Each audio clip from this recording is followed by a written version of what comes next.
டிஎன்பிஎஸ்சிக்கு Tamil free test batch தேடுறீங்களா? இந்த video house ஒய்ஃப்க்கும் வீட்டிலேருந்து படிக்கிற ஆஸ்பிரண்ட்க்கும் ரொம்பவே யூஸ்ஃபுல்லாக இருக்கும். தமிழில் சின்ன சின்ன மிஸ்டேக் பண்ணாமல் இருந்தால் மட்டும்தான் 90+ எடுக்க முடியும். நிறைய பேர் போஸ்ட்டில் போடுற கொஷினுக்கே நிறைய மிஸ்டேக் பண்ணுறீங்க. அதனால் டெஸ்ட் பேட்ச் கண்டிப்பாக போட்டு பாருங்கள்.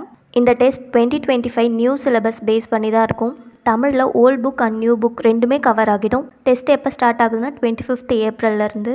டோட்டலாக 15 டெஸ்ட் அட்டன் பண்ணுற மாதிரி இருக்கும். 15 டெஸ்ட்டில் 1500 கொஷின்ஸ் கவர் ஆகிடும். டைம் வந்து 1 hour 30 minutes. ஒரு டெஸ்ட்லேயும் 100 கொஷின்ஸ் இருக்கும். இதோட வேர் டு ஸ்டடி ஒவ்வொரு டெஸ்ட்டுக்கும் கொடுத்துருவாங்க. கொஷின் PDF ஃபார்மேட்டில் கொடுத்துருவாங்க. ஆன்சரும் PDF ஃபார்மேட்டில் சென்ட் பண்ணிவிடுவாங்க. நீங்கள் டெஸ்ட் முடிச்சுட்டு உங்கள் நேம் அண்ட் ஸ்கோர் அவங்க கொடுக்குற கூகுள் ஃபார்ம் லிங்க்கில் என்டர் பண்ணிங்கன்னா நீங்கள் எந்த லெவலில் இருக்கீங்கன்னு ரேங்க் லிஸ்ட் அப்லோட் பண்ணுவாங்க. அதில் பார்த்து தெரிஞ்சுக்கலாம். கம்பல்சரி மார்க் அப்லோட் பண்ணணும்னு எதுவும் இல்லை. உங்களுக்கு நீங்கள் எந்த பொசிஷனில் இருக்கீங்கன்னு தெரிஞ்சுக்கணுன்னா ஸ்கோர் அப்லோட் பண்ணுங்கள். June 14 வரை இந்த டெஸ்ட் நடக்கும். அதுக்கப்புறம் இருக்க 1 month நீங்கள் தமிழ் ரிவிஷன் பண்ணிக்கலாம். இந்த டெஸ்ட் பேட்சோட ஷெடியூலும் அவங்க டெலகிராம் லிங்க்கும் டிஸ்கிரிப்ஷனில் கொடுக்குறேன். செக் பண்ணிவிட்டு ஜாயின் பண்ணிக்கோங்க.